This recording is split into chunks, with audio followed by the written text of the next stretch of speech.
My dear students and faculty members who are watching this video and this channel, myself Dr. K.C. Soni, Associate Professor in Geology, Government Lohia Postgraduate College Churu, affiliated to Maharaja Ganga Singh University, Bikaner. In today's lecture series of entomology, I will deliver my talk on respiration in aquatic insects.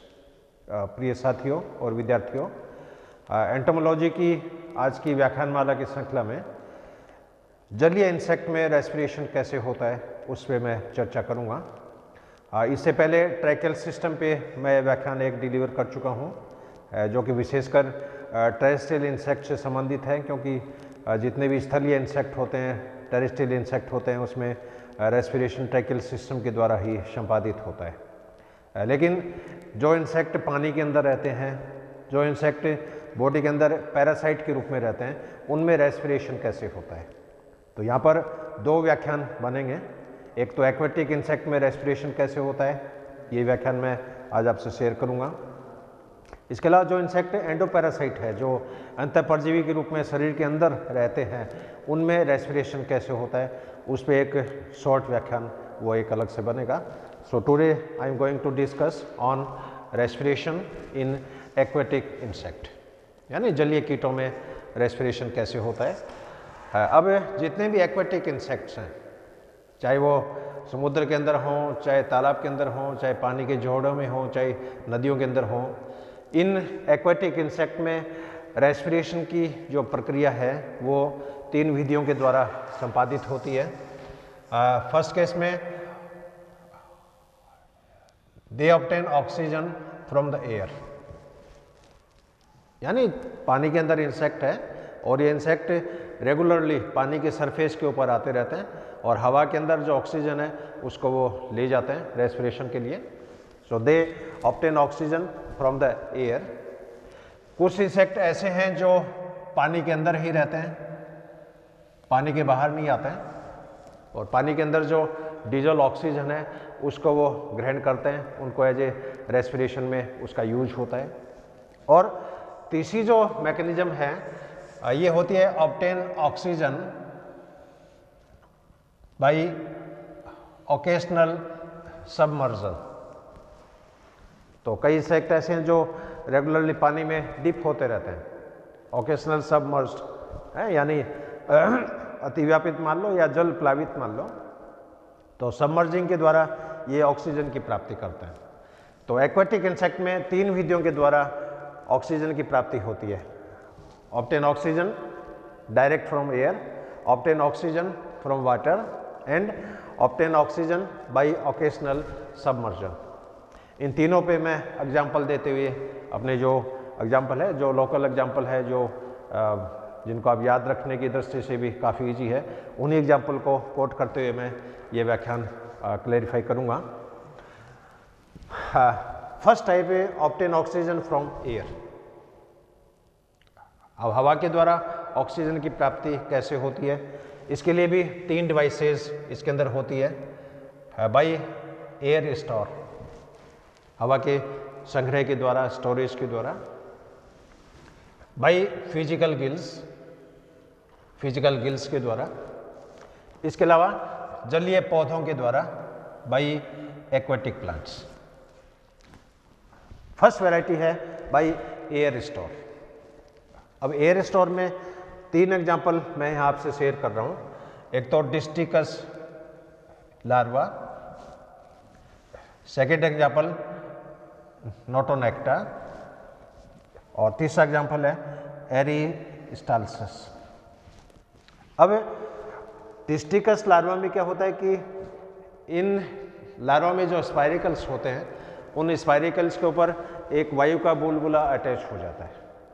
Air bubble is attached with spiracle, और इस air bubble में जो oxygen होती है उस oxygen को ये respiration के लिए काम में लेते हैं।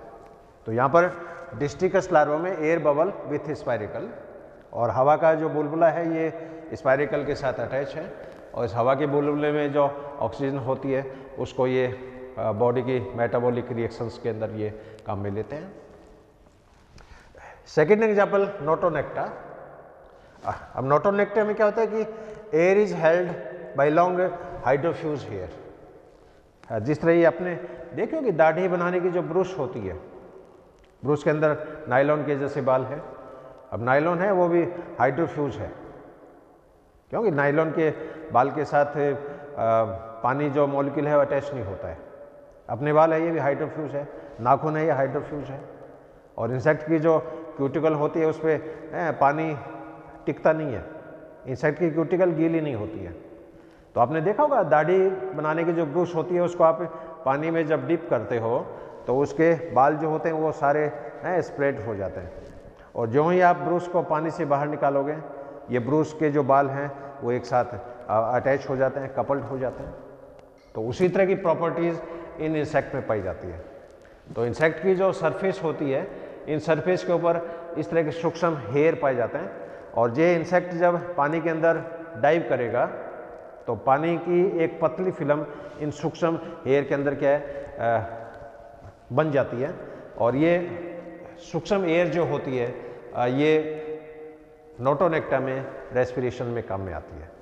तो air held between long hydrofuge hair. तीसरा इंटरेस्टिंग एग्जांपल है इसमें एरिस्टाल्सिस। एरिस्टाल्सिस में क्या होता है कि ये इंसेक्ट तो जैसे पानी के अंदर है, लेकिन इसका जो साइफन होता है स्पाइरेकल के साथ जुड़ी जो पाइप की जैसी रचना है ये टेलीस्कोपिक टाइप की होती है और ये 6 सेंटीमीटर तक इलोंगेट हो सकती है। जिस तरह ट्रांजिस्टर में एंटीना होती है टेलीस्कोपिक। अब रेडियो तो छोटा सा है लेकिन उसमें देखना पतला फिलामेंट निकलता है, फिर और चौड़ा निकलता है, फिर और चौड़ा निकलता है, फिर और चौड़ा निकलता है। और छोटे से रेडियो में एंटीना जो होती है वो है 2.5-3 फीट लंबी हो जाती है। उसी तरह की टेलीस्कोपिक अरेंजमेंट जो होता है वो इस एरिस्टाल्सिस इंसेक्ट में पाई जाता है। अब ये इंसेक्ट क्या करते हैं, स्पाइरिकल्स को पानी की सरफेस के कांटेक्ट में है और टेलीस्कोपिक साइफन ये लंबा है और पूरा जो लार्वा है वो पानी के अंदर डूबा हुआ है, पानी के अंदर सबमर्ज है। तो इस तरह की साइफन टाइप की टेक्निक के द्वारा भी इनके अंदर रेस्पिरेशन प्रक्रिया संपादित होती है। तो ये पहला एग्जाम्पल है इसमें बाई एयर स्टोर्स। अब चलते हैं अपन second variety by physical gills, भौतिक गिल्स। अब फिजिकल गिल्स की जो मैकेनिज्म है इसमें क्या होगा, इंसेक्ट डाइव यानी इंसेक्ट पानी के अंदर डुबकी लगाता है, इंसेक्ट डाइव। अब जो ही इंसेक्ट पानी के अंदर डुबकी लगाएगा उसमें क्या होगा, गैस इन एयर स्टोर, इसका जो प्रेशर होता है वो पानी में उपस्थित गैस के बराबर है। क्यों, इंसेक्ट डाइव कर रहा है तो उसके अंदर एयर बबल है, कोई भी एयर बबल है, उस एयर बबल के अंदर जो प्रेशर है ऑक्सीजन का और गैसों का, उसका प्रेशर लगभग पानी में उपस्थित गैस के बराबर होता है। और यहाँ पर बबल के अंदर जो वायु है उसके अंदर 21% ऑक्सीजन होती है, 79% नाइट्रोजन होती है, जबकि पानी के अंदर 33% ऑक्सीजन है और 64% नाइट्रोजन है। अब यहाँ पर आप देख रहे हो बबल के अंदर ऑक्सीजन कम है, पानी के अंदर ऑक्सीजन ज़्यादा है, लेकिन बबल में नाइट्रोजन की मात्रा ज़्यादा है, पानी के अंदर नाइट्रोजन मात्रा कम है। और इस पानी में 3% कार्बन डाइऑक्साइड भी होती है। अब क्या होगा, इस बबल में जो ऑक्सीजन है after diving, oxygen is reduced in bubble, क्योंकि इंसेक्ट है वो पानी के अंदर जैसे डुबकी लगा रहा है, पानी के अंदर सबमर्ज हो रहा है, उसमें बबल में जो ऑक्सीजन है वो तो रेस्पिरेशन के अंदर काम में आ जाएगी, बॉडी की उपापचय क्रियाओं के अंदर काम में आ जाएगी। अब बबल की जब ऑक्सीजन काम में आ गई उसमें क्या होगा, इंसेक्ट के बाहर जो पानी है उसके अंदर ऑक्सीजन का प्रेशर ज़्यादा है और बबल के अंदर ऑक्सीजन का प्रेशर कम हो गया, क्योंकि बबल में जो ऑक्सीजन थी वो काम में आ गई। अब परिणाम क्या होगा, यहाँ पर बबल के बाहर जो पानी है उससे तो ऑक्सीजन इस वायु के बुलबुले में प्रवेश करेगी और बबल में नाइट्रोजन मात्रा ज़्यादा है, ये नाइट्रोजन बबल से बाहर के पानी में निकल जाएगी। तो यहाँ पर गैसों का विनिमय हो रहा है, ऑक्सीजन पानी से बबल में आ रही है और नाइट्रोजन बबल से पानी के अंदर जा रही है। अब यहाँ पर bubble acts as a physical gills. अब यहाँ पर जो वायु का जो बुलबुला है ये अपने आप में एक फिजिकल गिल्स की तरह ये कार्य करता है, लेकिन इसके लिए नाइट्रोजन जो है एसेंशियल है। यदि बबल में नाइट्रोजन नहीं होगी उस केस में डिफ्यूजन का प्रोसेस संपादित नहीं होगा। इसके अलावा सर्दियों के दिनों में, इन विंटर, सर्दियों में इंसेक्ट की बेसल मेटाबॉलिक रेट जो होती है वो कम हो जाती है, ऑक्सीजन का कंजप्शन कम हो जाता है, शरीर में उपापचय क्रियाएं मंद हो जाती है, ऑक्सीजन रिक्वायरमेंट कम हो जाती है। उस केस में कई बार देखा है कि ये इंसेक्ट एक बार पानी के अंदर चले गए तो कई बार ये 10-10 दिन तक, 15-15 दिन तक पानी के अंदर ही रहता है, क्योंकि इस एयर बबल में इतनी ऑक्सीजन होती है कि वो ऑक्सीजन इस की बॉडी के मेटाबॉलिज्म के लिए जितनी भी रिक्वायरमेंट है उसको फिल करती है। क्योंकि टेम्परेचर 0 डिग्री हो गया, फ्रीजिंग पॉइंट हो गया, पानी का तापमान एकदम कम हो गया, उसमें शरीर की उपापचय क्रियाएं जो होती है वो मंद हो जाती है, और बॉडी की मेटाबॉलिज्म जब मंद हो जाती है उसमें ऑक्सीजन की रिक्वायरमेंट भी कम होती है। तो कई बार ये देखा गया कि विंटर के दिनों में ये इंसेक्ट काफ़ी दिनों तक पानी के अंदर लंबे समय तक रह सकते हैं और उनके बबल में जो ऑक्सीजन होती है वो सफिशिएंट होती है। तो ये मैकेनिज्म है बाई फिजिकल गिल्स। अब यहाँ पर कोई गिल्स जैसी कोई रचना नहीं है, जिस तरह यूनिया में गिल्स होते हैं, पायला में गिल्स होते हैं, मेंढक में गिल्स होते हैं, उस तरह की गिल्स जैसी कोई रचना नहीं है। ये जो एयर बबल है ये ही एक तरह के भौतिक गिल्स के रूप में काम करता है, एक तरह के फिजिकल गिल्स के रूप में काम में करता है। तीसरी इंटरेस्टिंग मैकेनिज्म है बाई एक्वेटिक प्लांट्स। अब जलीय पौधे आपने बॉटनी में जैसे प्लांट टिश्यूज को आपने सेक्शन काट के जैसे देखा होगा, रूट का अपन सेक्शन काटते हैं, शूट का काटते हैं, स्टेम का काटते हैं, स्थलीय पौधे का भी काटते हैं, जलीय पौधे का भी काटते हैं। और जलीय पौधे का जब आप ट्रांसवर्स सेक्शन काटते हो तो उसके अंदर वायु ऊतक मिलता है जिसको एरेनकाइमा बोलता है, क्योंकि प्लांट के अंदर जाइलम भी होता है, फ्लोएम भी होता है। और एक्वेटिक प्लांट है उसके अंदर तो पूरे खोखली कैविटी जैसी स्पेस मिलती है जिसको वायु ऊतक या एरेनकाइमा के नाम से जाना जाता है। तो ये क्या करते हैं कि कुछ इंसेक्ट हैं जैसे डोनेसिया, ये एग्जाम्पल मैं आपके याद करने लायक बहुत ईजी एग्जाम्पल मैं यहाँ कोट कर रहा हूँ, डोनेसिया। एक एग्जाम्पल है इसमें क्राइसोगेस्टर, एक इंसेक्ट है नोटिफाइला और एक इंसेक्ट है मैंसोनिया। अब ये जो इंसेक्ट है ये क्या करेंगे, ये इंसेक्ट अपना जो स्पाइरिकल होता है इसका, उस स्पाइरिकल को जलीय पौधों के एरेनकाइमा के अंदर मर्ज कर देते हैं, उसके अंदर एक तरह से उसके कांटेक्ट में ले आते हैं। अब इन एरेनकाइमा के अंदर हवा भरी होती है, वो हवा इस स्पाइरिकल्स के द्वारा सक कर ली जाती है और उसको रेस्पिरेशन में यूज में किया जाता है। तो एक्वेटिक जो प्लांट है उस एक्वेटिक प्लांट के एरेनकाइमा में जो ऑक्सीजन होती है उस ऑक्सीजन को रेस्पिरेटरी एक्सचेंज में इन इंसेक्ट के द्वारा यूज किया जाता है। तो ये पहली डिवाइस है, obtain oxygen directly from air.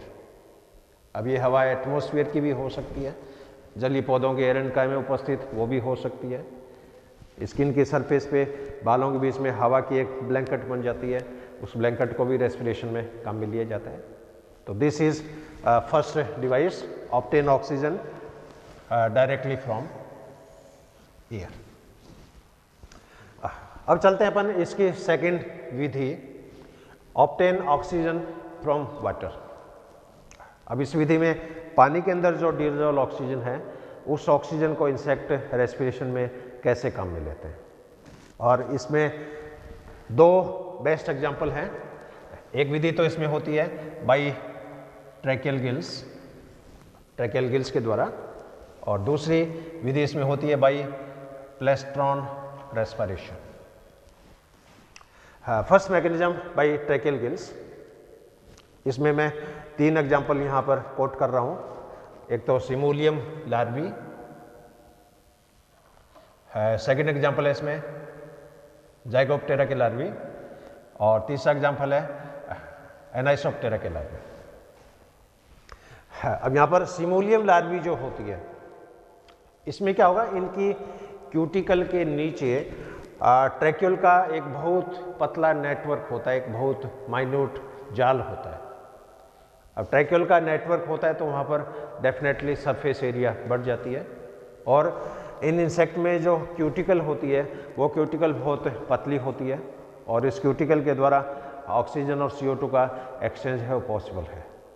तो सिमुलियम लार्वी में क्यूटिकल के जस्ट नीचे ट्रैक्यूल का एक बहुत डेंस नेटवर्क पाया जाता है और इस नेटवर्क के द्वारा ऑक्सीजन और CO2 का आदान प्रदान होता है।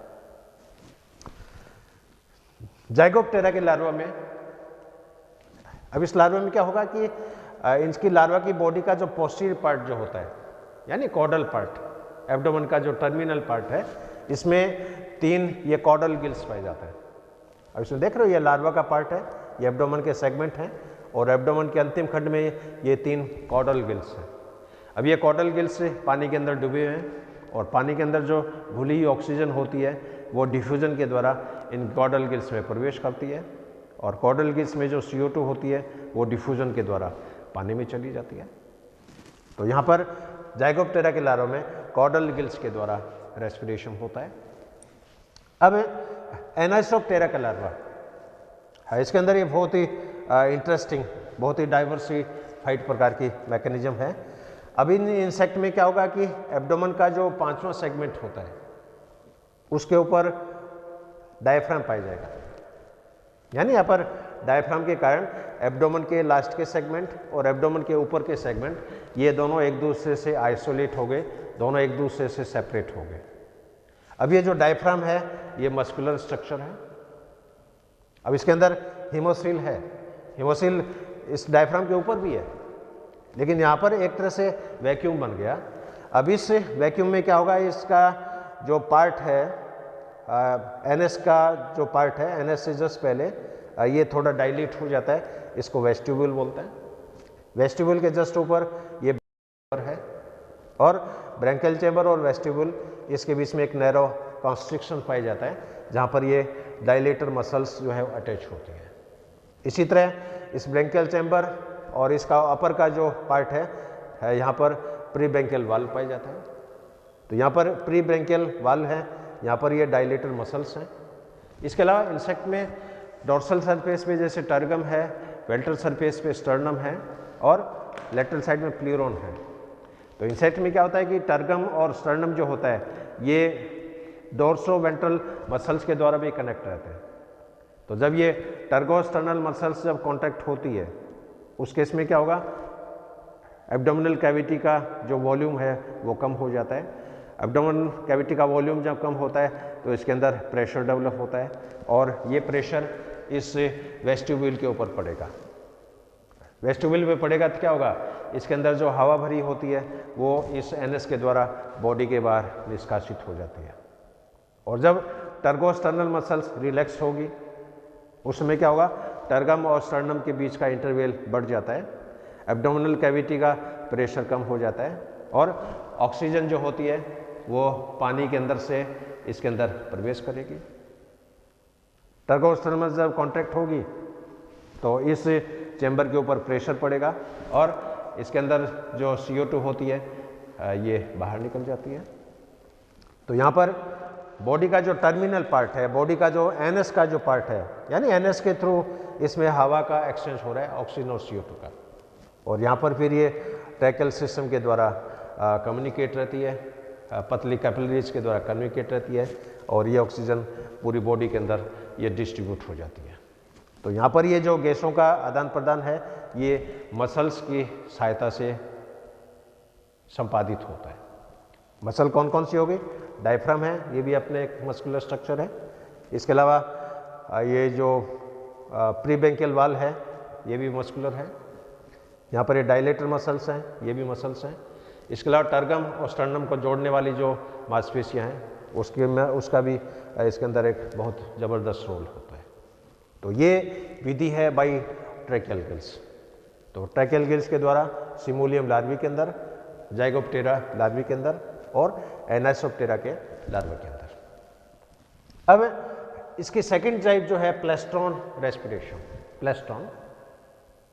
और प्लेस्ट्रॉन जो है ये कुछ नहीं है, ये बॉडी के ऊपर माइन्यूट हेयर पाए जाते हैं और इन हेयर के बीच में जो खाली स्पेस होता है उसके अंदर हवा फिलअप हो जाती है और हवा की एक कॉन्टिन्यूस परत बन जाती है। ये कॉन्टिन्यूस परत है, यही अपने आप में एक प्लेस्टोन का काम करती है। तो यहाँ पर दो एग्जाम्पल मैं शेयर कर रहा हूँ, एक तो एफिलोचेरियस, दूसरा एग्जाम्पल है एल्मिस। अब एफिलोचेरियस में तो क्या होगा, इसमें बॉडी की इंटेगमेंट पे जो हेयर्स हैं, ये हेयर्स का टर्मिनल पार्ट है वो थोड़ा बेंड हो जाता है, जिस तरह अपने चिटिया जैसे होता है इस तरह का। तो ये जो हेयर है, इस हेयर का टर्मिनल पार्ट ये थोड़ा बेंड हो जाता है हुक के समान।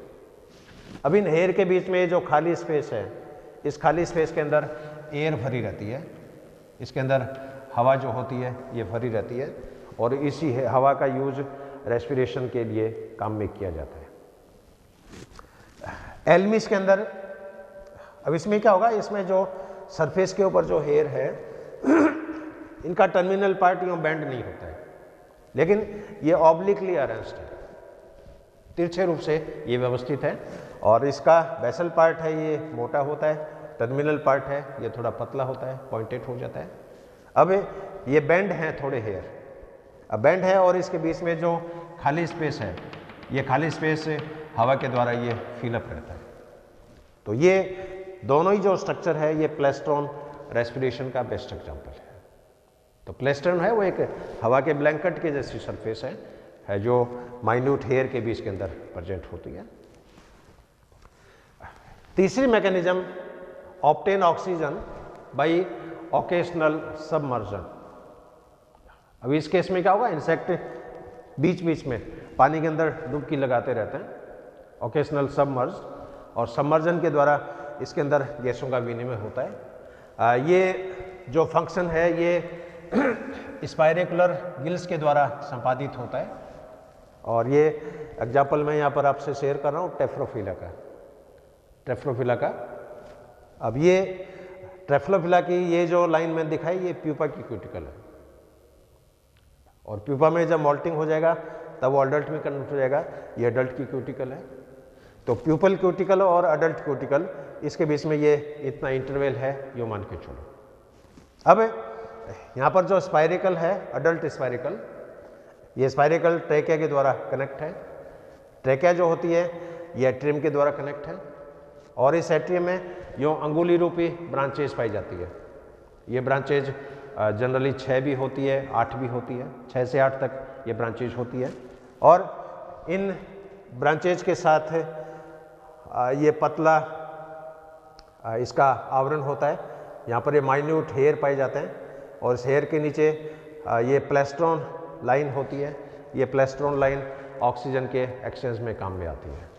तो यहाँ पर क्या होगा कि इंसेक्ट है, अडल्ट इंसेक्ट है और इसके अंदर वायु जैसे आ गई इसके अंदर स्पायरिकल्स में, और यहाँ पर ये माइन्यूट ब्रांचेज होने के कारण ये शाखाएं जो है वो एक तरह से गिल्स की तरह काम करेगी, क्यों जितनी भी गिल्स से स्ट्रक्चर होती है वो शाखित होती है, हाईली शाखित होती है, हाईली ब्रांच्ड होती है। और उसके अंदर अब चूँकि इंसेक्ट में तो ब्लड कैपिलरी जैसी स्ट्रक्चर जैसे नहीं होती है, अदरवाइज तो जो मछलियाँ हैं, मेंढक है, उनके अंदर गिल्स में रक्त केशिकाओं के जैसे नेटवर्क होता है तो सरफेस एरिया बढ़ जाती है और वहाँ पर ऑक्सीजन और CO2 का विनिमय हो जाता है। तो यहाँ पर ये जो ब्रांचेज हैं ये गिल्स ब्रांचेज हैं और यहाँ पर ऑक्सीजन और CO2 का विनिमय होता है।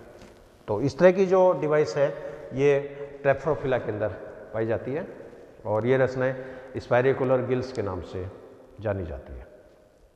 तो ये एक्वेटिक इंसेक्ट में होने वाला रेस्पिरेशन एक नट सेल में। हाँ, एक बार मैं फिर आपको रिपीट कर दूं, जितने भी इंसेक्ट होते हैं, इंसेक्ट टेरेस्ट्रियल टाइप के भी हैं, एक्वेटिक टाइप के भी हैं, एंडोपैरासिटिक टाइप के भी हैं। हर इंसेक्ट में रेस्पिरेशन की प्रक्रिया संपादित होती है। टेरेस्ट्रियल इंसेक्ट जो होते हैं उनमें ट्रैकियल सिस्टम हाईली डेवलप होता है और ट्रैकियल सिस्टम के द्वारा, स्पायरिकल्स के द्वारा उनमें रेस्पिरेशन की प्रक्रिया संपादित होती है। लेकिन जो इंसेक्ट जल के अंदर रहते हैं उनके अंदर रेस्पिरेशन 3 मैकेनिज्म के द्वारा परफॉर्म होगा। Obtain oxygen from air, obtain oxygen from water और ऑब्टेन ऑक्सीजन बाय ओकेशनल सबमर्शन। हवा में जो ऑक्सीजन है ये एयर स्टोर के द्वारा संपादित हो सकती है, फिजिकल गिल्स के द्वारा संपादित हो सकती है, जलीय पौधों के एयर कायमा के में उपस्थित ऑक्सीजन को कंज्यूम में कर सकते हैं। एयर स्टोर है ये डिस्टिकस लार्वा में, नोटोनेक्टा के अंदर और एरिस्टाल्सिस के अंदर। फिजिकल गिल्स में क्या होगा, जो इंसेक्ट पानी के अंदर डुबकी लगाता है तो इनके बबल में ऑक्सीजन 21% है, नाइट्रोजन 79% है, जबकि इसके बाहर जो पानी है उसमें ऑक्सीजन 33% है, नाइट्रोजन 64% है और CO2 है वो 3% है। अब इंसेक्ट जब अंदर डाइव करेगा तो बबल में जो ऑक्सीजन होती है वो काम में आ जाती है। अब काम में आ जाती है तो पानी के अंदर ऑक्सीजन का प्रेशर ज़्यादा है, बबल में ऑक्सीजन का प्रेशर कम है, तो ऑक्सीजन बाहर से बबल में प्रवेश करेगी और बबल की जो नाइट्रोजन है ये बाहर निकल जाएगी। तो यहाँ पर ये गैसों का विनिमय हो गया। और विंटर सीजन जब आएगा उसमें शरीर की बेसल मेटाबॉलिक रेट कम हो जाती है। उस केस में इंसेक्ट काफ़ी दिनों तक पानी के अंदर ही रहते हैं और वो सरफेस पे आने की उनको जरूरत नहीं पड़ती है। और एक्वेटिक प्लांट्स में क्या होगा, ये इंसेक्ट अपने स्पाइरिकल्स को एरेनकाइमा के साथ क्लोज कांटेक्ट में ले आते हैं और एरेनकाइमा में जो ऑक्सीजन होती है वो इन इंसेक्ट के द्वारा काम में ले ली जाती है। और पानी के द्वारा जो ऑक्सीजन होती है ये ट्रैकियल गिल्स के द्वारा रिसीव की जाती है, प्लेस्टोन रेस्पिरेशन के द्वारा रिसीव की जाती है। और ओकेशनल सबमर्जन जब होता है तो इनके अंदर ये स्पाइरिकल गिल्स जैसी स्ट्रक्चर है ये डेवलप हो जाती है और इसका बेस्ट एग्जांपल है टेफ्रोफिला। तो ये एक संक्षेप में आज का अपना व्याख्यान रेस्पिरेशन इन एक्वेटिक इंसेक्ट। और मैं आशा करता हूँ ये व्याख्यान आपके समझ में आया होगा। फिर भी किसी भी तरह की कोई क्वेरी हो, क्वेश्चन हो तो आप निसंकोच आप हमसे संपर्क कर सकते हैं, दूरभाष के द्वारा, मोबाइल के द्वारा, ईमेल के द्वारा, फेसबुक के द्वारा, इंस्टाग्राम के द्वारा। कॉलेज का चैनल है उसमें इनबॉक्स है, उसमें भी मैसेज देके आप हमसे कांटेक्ट कर सकते हैं। और एक बार अंत में मैं हमारे डिपार्टमेंट की तरफ से, हमारे कॉलेज की तरफ से, मेरी तरफ से I am highly thankful to you for quiet listening of this lecture. Have a good day, have a great day. Thank you very much.